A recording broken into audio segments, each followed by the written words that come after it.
آج ہی دیکھیں ایسا ہے کہ سی پی او سید حماد آباد کی معاشرے کا امن تہو بالا کرنے والے منفی سرگرمیوں میں ملوث عناصر کی سرکوبی کی ہدایت کے بعد S H O Dulhe police حقیقی معنوں میں کرائم فائٹر عرفان منور بنڈر اور ان کی ٹیم نے ایک بار پھر شاندار بروقت اور کامیاب کارروائی کرتے ہوئے سنوکر کھیل کی آڑ میں جوا کھیلنے والے جواریوں کو ڈرامائی انداز میں گرفتار کر لیا ہے۔ اس حوالے سے P N N T V کے رابطہ کرنے پر S H O Dulhe police Irfan Munawar بنڈر نے جوا کھیلنے والے ملزمان کے خلاف کارروائی کی تصدیق کی اور بتایا کہ 9 ملزمان کو حراست میں لے کر ان کے قبضہ سے داؤ پر لگی رقم برآمد کر کے ان کے خلاف قانون کے مطابق مقدمات درج کر لیے گئے ہیں۔ S H O Dulhe police کا مزید کہنا تھا کہ کسی کو بھی چاہے وہ کتنا ہی بااثر کیوں نہ ہو کو خلاف قانون کسی بھی قسم کی سرگرمی کی اجازت نہیں دی جائے گی اور سنوکر کھیل کی آڑ میں نوجوانوں کو جوا کھلانے کی ترغیب دینے والوں کو بھی عبرت کا نشان بنا دیا جائے گا۔ دوسری جانب دلہے کے عوامی سماجی حلقوں خصوصاً والدین نے نوجوان نسل کو برباد کرنے والوں کے خلاف قانون کے مطابق بلا تفریق سخت ترین کارروائیاں کرنے پر دلہے پولیس کو بھرپور خراج تحسین پیش کیا ہے۔ یاد رہے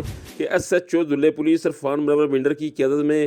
دلہے پولیس کی سنوکر کلبوں کی آڑ میں جوا کھیلنے والوں کے خلاف یہ دوسری بڑی کارروائی ہے۔ قبل ازیں کارروائی کے دوران 17 جواریوں کو گرفتار کیا گیا تھا اور اب دوسری کارروائی میں 9 جواریوں کو حراست میں لے لیا گیا ہے۔ دلہے پولیس کی جرائم پیشہ عناصر کے خلاف پے در پے کارروائیوں کے بعد علاقہ تھانہ دلہے میں جرائم کی شرح نہ ہونے کے برابر رہ چکی ہے۔